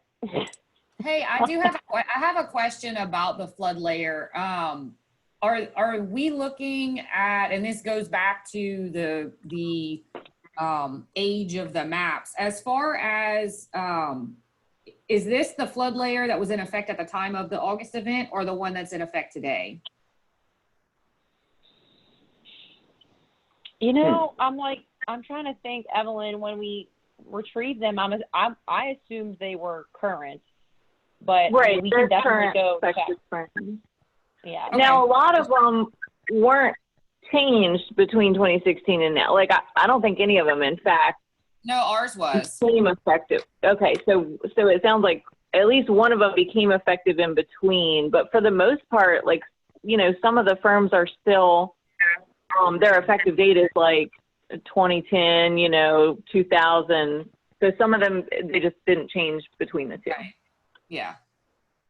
I was just curious, just to know what I'm looking at, because we, you know, heard a lot of I wasn't in a, you know, special flood hazard area when they flooded, but now they are, because our maps did change in 2018. So I wanted them to know which map we were going to be looking at. I would assume the effective. Yeah. And in the mapping exercise, y'all will see the flood hazard areas are overlapped in this. It's one thing I'm seeing is kind of missing right now. It's not showing the special flood hazard areas. It's just showing the IA. So when we get to that point, I think we can demonstrate this a little bit better, because it should be overlapped into this. we can zoom in just in a couple slides. How about? Yeah, I think that works. Evelyn, can you go to the next one?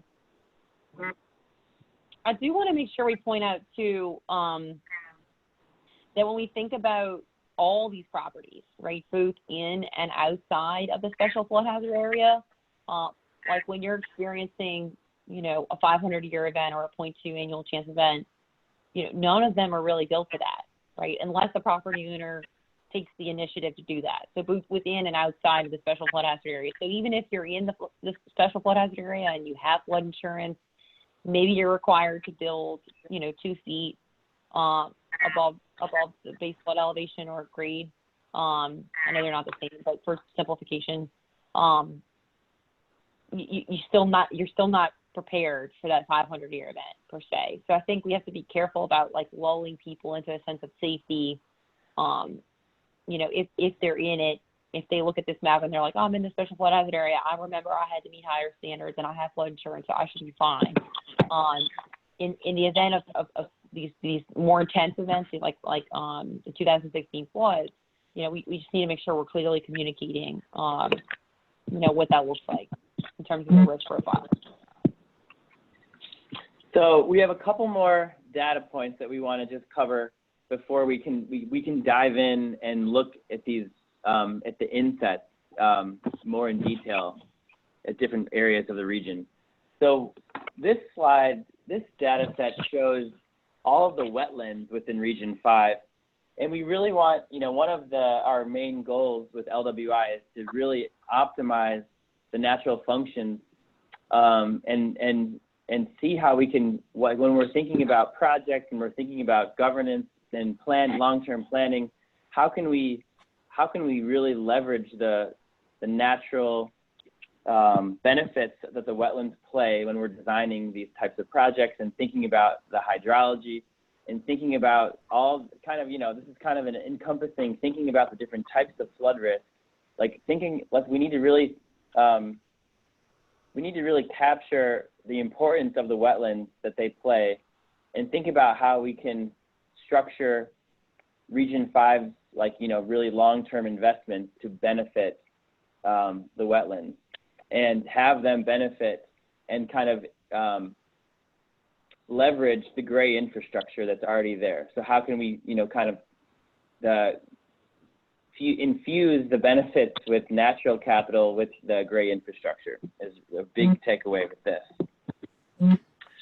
So let's go to the next y'all will one. know, just to add, Brad, I think we want to make sure we emphasize this to the point that, the program, the Watershed Initiatives program, the mission is to sort of leverage and support the natural functions of the floodplain. So as part of the work that we see y'all doing long term is we see you sort of garnering a better understanding of your floodplain and those natural functions, the roles that they play and how water moves throughout the system.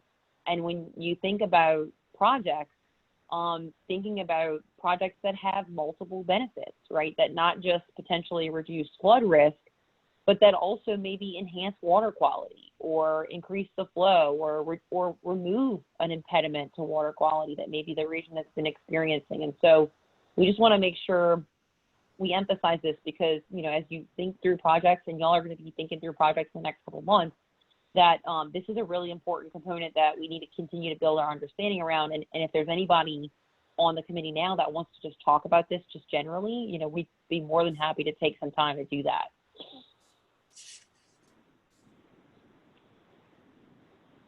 Cool. And I realized y'all were over the meeting time. I think Rachel was at 11:30. This meeting was planning on ending.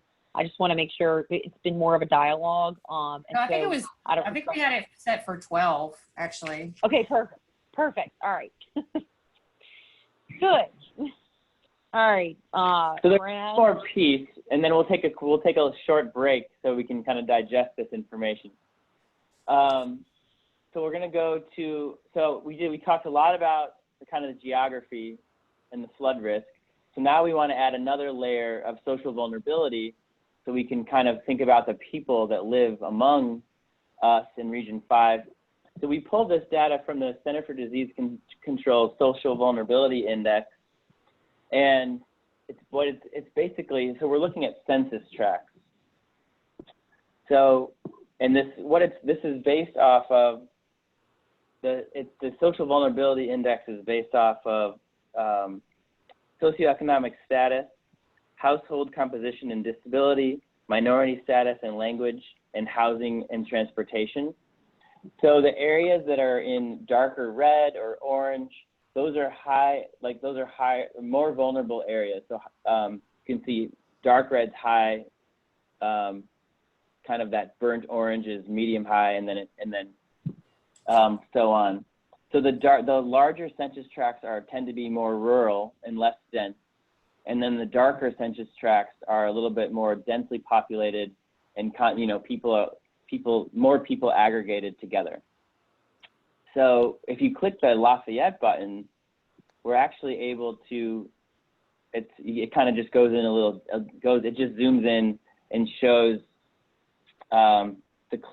different clusters of social vulnerability, which is a direct result because of more people living in a closer proximity. So the cool thing, like what we're about to do, is we're going to add in these layers. So we're going to see how they all, pending that the system will let us, we're going to see how the social vulnerability overlays with the special flood hazard area and the case study for the individual assistance point. So, but with that, we can take, if there's any questions or anything about, if anyone wants to comment on this, or we could take a quick break and then come back. This is Ralph Lewis. I only have one question. Ralph. Why is Marsh Island red? there's probably no permanent residents out there, and Wildlife and Fisheries closed down their only facility that they did have it out there. Huh. We're gonna have to look into that, right? I mean, like, Yeah. ultimately, like, this is, you know, we're using sort of national data sets, y'all, so we need to refine them. If that's not accurate, we can check it. I wonder if that had something to do with the data, you know, maybe back in 2010, the census data. There wasn't anybody living on there, and you know, your social vulnerability, it's the socioeconomic status. I mean, there's no permanent residents in Marsh Island. I didn't understand why it was colored that way.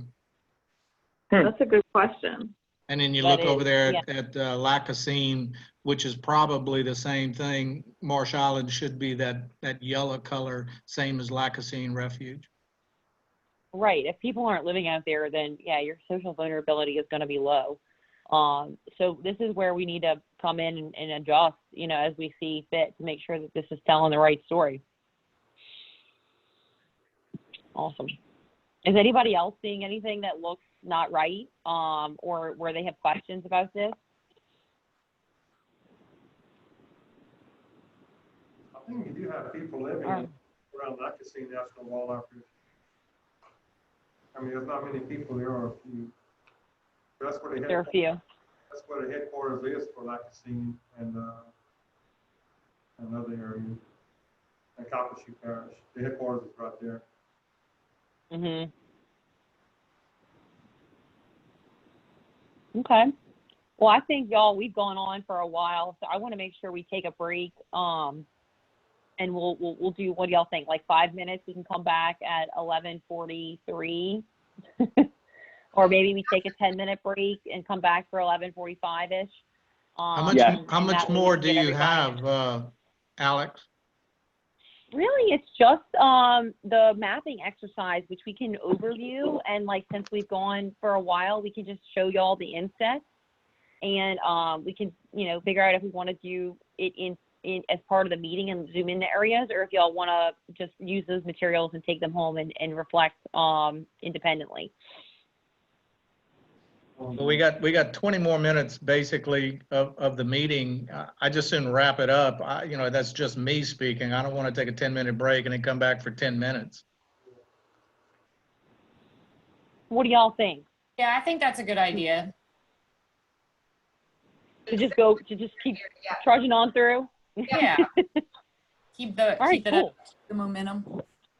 All right, well, let's roll. I mean, unless anybody has any issues with that, let us know in the chat, or in person. But basically, just to quickly recap, we've gone over the 3 types of flood risk, future coastal surge flood risk, and the good data we have along the coast, special flood hazard areas, you know, how FEMA traditionally interprets risk with A zones and B zones. We've looked at those impacts from the great floods of 2016. We've looked at the wetlands areas to start considering how we can better work with nature.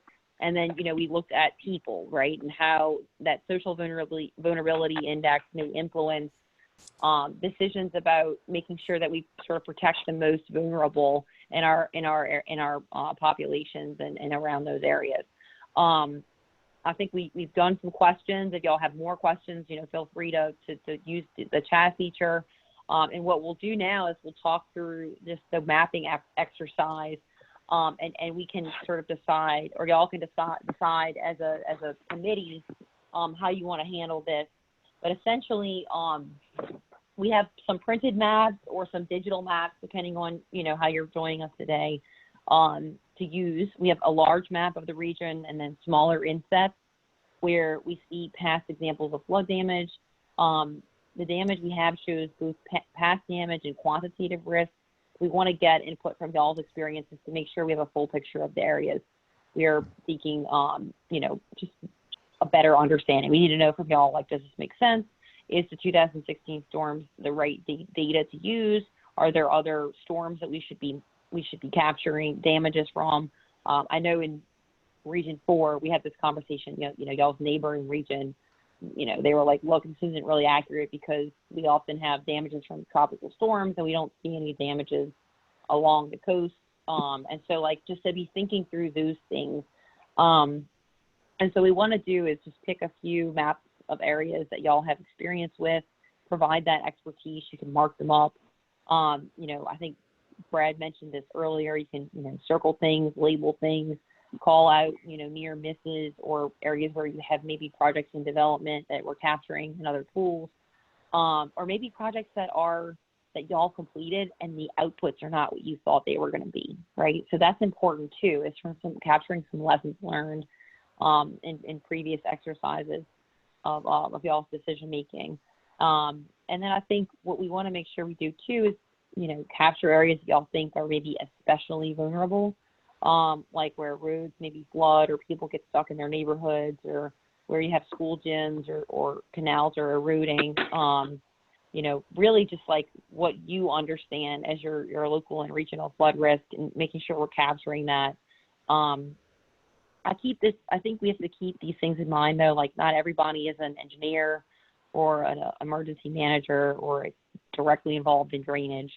And so I think what we want from those of y'all who are joining this meeting, and I mean, this extends to people just in the public, general public, that we want to make sure that we're covering things that are relevant to y'all's experiences of flooding. And so we have a mapping exercise handout. We have directions for y'all, like that's all on that. So like you don't have to, worry about capturing everything I'm saying if y'all want to do this independently.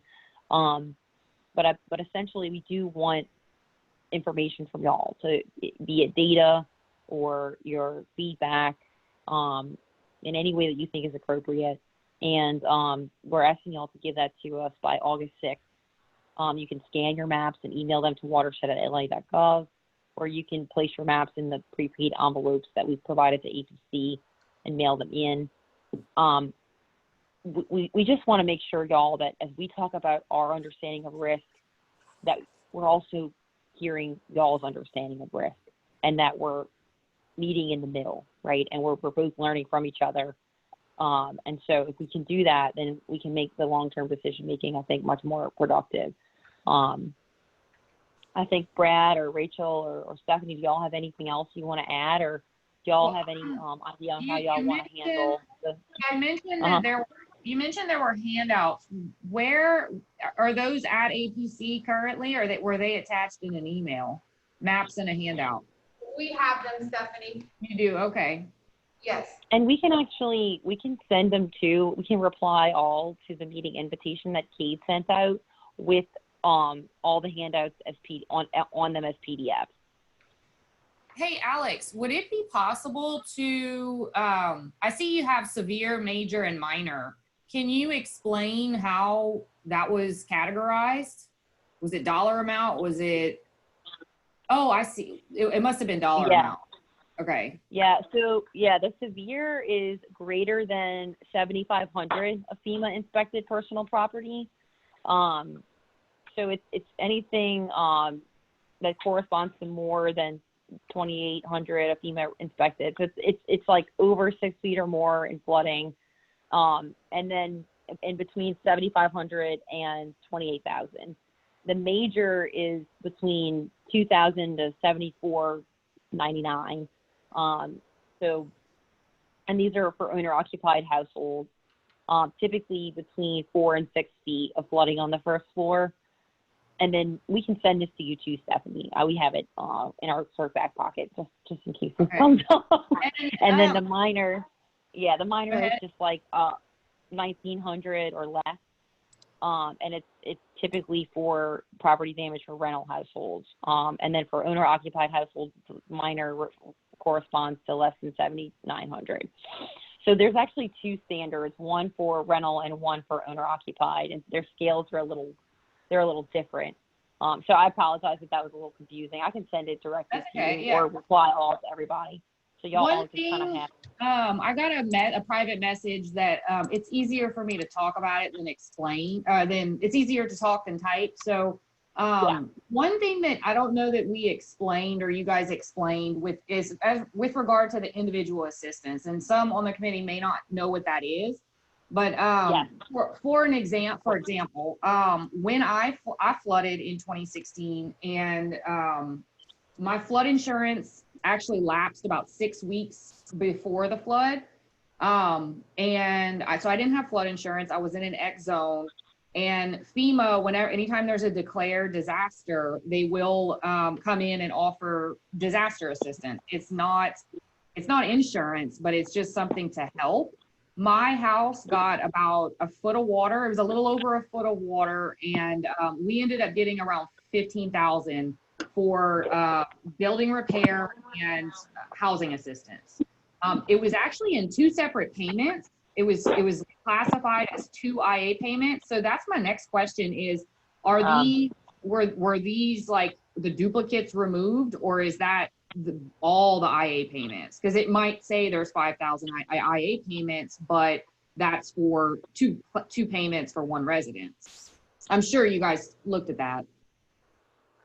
Yeah, and I want to say, I'm not exactly sure. So like, we'll have to look into that. And so I don't know, Evelyn, if you know more about this. I know Evelyn's on, and but if we don't, I'm assuming that we don't have duplicate claims stacked, but I would have to like drill down into the list to be 100% sure.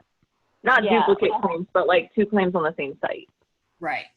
Right. Because I think they're address points.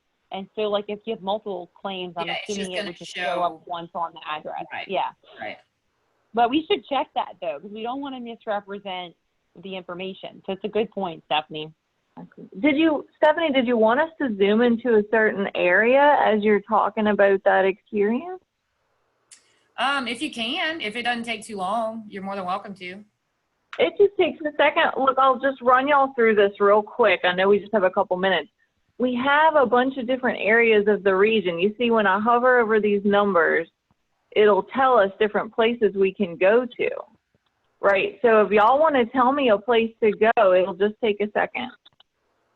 What's 14? I couldn't read the. Greater Lafayette. Okay, greater. And then look, when we get into it, oh, go ahead. I was going to say, show them how it works. Because, like, the thing is, y'all, is we really want you to write on the map, but, like, use the tool to think about this stuff. So, like, we're going to send you a link to this tool, and you'll be able to go to the specific area maybe that you live in and use the slider to overlay all the data that we talked about today. So like the IA data, the social vulnerability, the special flood hazard areas, and the river systems. And so like, this is the whole point, right? Is to make sure we're capturing this right, and that we're not misrepresenting y'all's experiences. But also like if there's a data set that we're missing, we want to know, like, especially if like you're in, I'm sure y'all have people on y'all's committee that are in soil and conservation. There may be additional data sets that we could use related to working with nature in your region that we may not be aware of. So that level of specificity we're hoping comes from y'all and all the expertise y'all bring to the process. Alex, I do want to make mention, so internally for a previous project that we were working on, Philip in our office developed a flood reporting mechanism. It's also a GIS product. So we might be able to adapt that to collect some of this kind of automatically instead of using the paper maps. We can still provide the paper map option, but we can also give people an additional option to just go ahead and plot the areas of concern and or make comments about the general presentation via that Esri platform. Yeah, I mean, the more we can streamline this, Rachel, the better. So like we can just coordinate after this meeting, y'all, and what we'll do is we'll reply all to the invite and make sure that we're providing clear direction on how to provide input. I will say though, Rachel, for the public, it's probably going to be like we'll make the maps available and they can download them and send them to us just to make it simple for people who may not be corresponding with y'all directly through the committee. Okay. Perfect. And you said the deadline was the 5th or the 6th? August the 6th. Okay. Great. Do y'all want to leave, Evelyn, maybe, just keep maybe clicking through some other areas. And if y'all have comments, we could pause for public comment for just a little bit before we close. But I'm assuming, and Rachel, correct me if I'm wrong, that y'all are interested in doing this more remotely and then sending in the information in between now and August 6th. That's my personal preference. I don't know if any of the other committee members have a preference. Alex, this is Ralph Liversack. Was there any reason for the August 6th? That's a pretty quick turnaround, to get this information for us to take a look at these maps. I don't have anything yet. I'd like to kind of do it in a setting of the floodplain committee. It's a little difficult to do this, via Zoom, not having this tool right in front of me. So is there any reason for the August 6th? Is there something pushing you for that?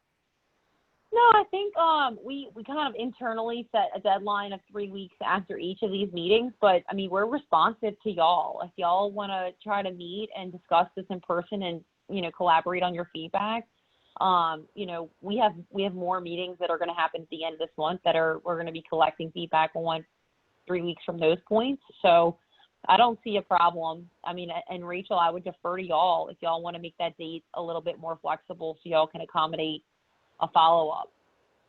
Well, it's just that, I wanted to make sure that we were plugging in the right people that need to take a look at this.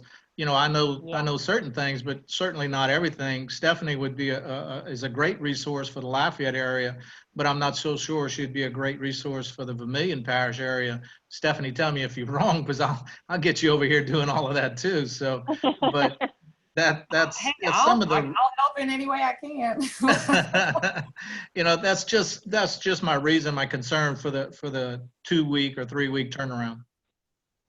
Yeah, and keep in mind too that like the way that this is going to work, what we're thinking is we want to go from data to decision making, right? Y'all have these really important decisions as a committee that y'all are going to be making around governance and long-term sustainability around these efforts. And so the feedback that we're asking for y'all to put together for this, it's going to inform a root cause analysis that the state's trying to facilitate. And so to make sure that that exercise is well formed by, the end of August, we do want to try to collect some information, but we don't expect to get everything, right? We don't expect y'all, we think this is going to take a long time to put all y'all pieces together. Good, and so and the tool, like especially this tool, like we expect y'all to use for a year, and we expect it to be useful to whatever y'all end up recommending does this work in the long term. I think the idea is, we want to facilitate that decision making. So we want to try to collect this information in 3 weeks. But if y'all need more time, let's decide on how long. And then if you can send it in sooner, it'll help us prepare for those exercises that are coming up. I just wanted to make sure we weren't up against a hard deadline so that, it's an ongoing process and we'll attempt, but, there again with the COVID and even Vermilion Parish is getting a little bit more restrictive on meetings and trying to get to with individuals. It's a little more difficult than it has been in the past. Yeah. Why don't we say, Rachel, how do y'all feel about, providing an extra, 2 weeks or so it's a month and a week, given everything going on. We want to make sure y'all have plenty of time. And I realize there's 14, maps to look at. Maybe you're only looking at 1 or 2 for your specific area. But I do kind of want to make sure we have the same set of expectations and we can follow up with y'all.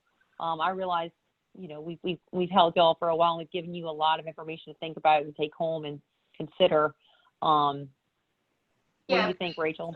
Yeah, if we could have additional time as Ralph recommended, I think that would be beneficial because I'd like to see this, and I don't know if this was the intent, but I'd like to see it. I'm sure there's other members of the general public that would like to weigh in on this. So if we could, have enough time to be able to put that message out there and then actually collect the feedback, then I prefer to do that. Our next steering committee meeting is August 20th. So I don't know if we want to set the deadline closer to then, and we could maybe, I don't know, illustrate some of the feedback or discuss it then as well. I think that makes sense. I mean, if we provide maybe a month, if we go one more week out, that should give us enough time. I think from August 12th, that's about 8 days. I mean, it's still tight to be able to make sure we get all that in and we're accurately communicating it back out for the 20th. But we can work it out. We can figure out what works best for y'all. We're flexible. We want to make sure nobody feels pressured to push through this. And then later goes back and says, I wasn't sure about what we were doing. So whatever it takes to make sure y'all are comfortable with the process, we'll work with y'all. So, hey, Alex, I'm kind of playing around in the GIS, the link that Cade sent out. And just for clarification, I mean, is this we're not going to get any more zoomed in as far, I know you had mentioned that the dots disappear for privacy purposes, but if it is figured out that you guys can share, is there any way we could get a little bit more drilled down on those dots?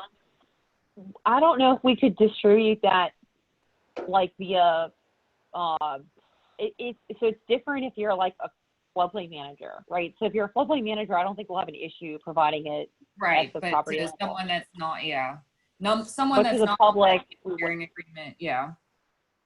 Right, those privacy restrictions I think come into play outside of your public officials, and so it might be that we can only do that. But if you wanna pull up like a Google Earth or something and write on it, and it's in this area, like we'll take it, Yeah.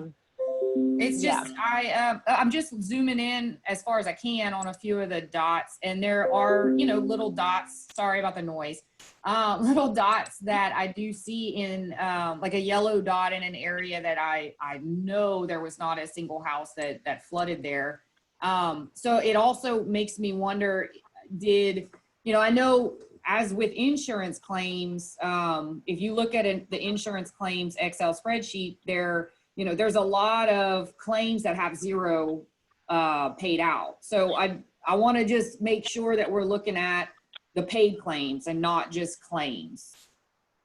Right. And IA data is different too, because like it might not be that their house might not have flooded. It might have been, I'm just thinking about other things that IA data could be for.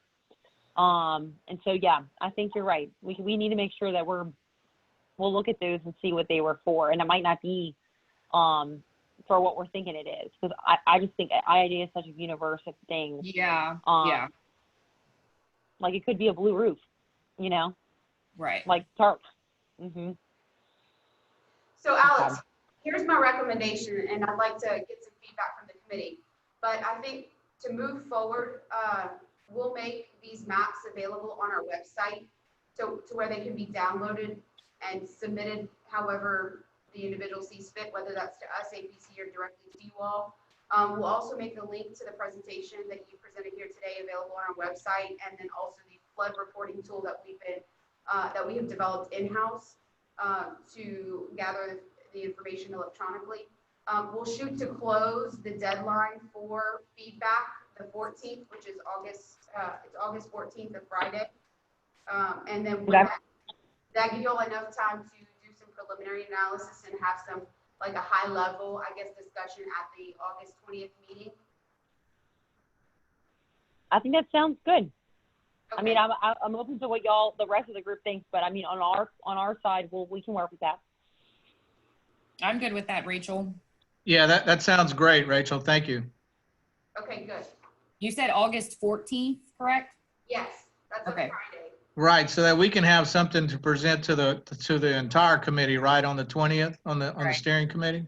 Right, and that Yes, might yes. be a very preliminary, I don't know what kind of intense analysis can be done in that four-day period.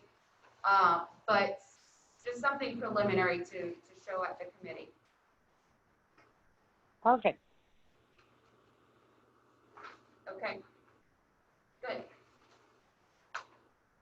Thank y'all so much. I think Thank you.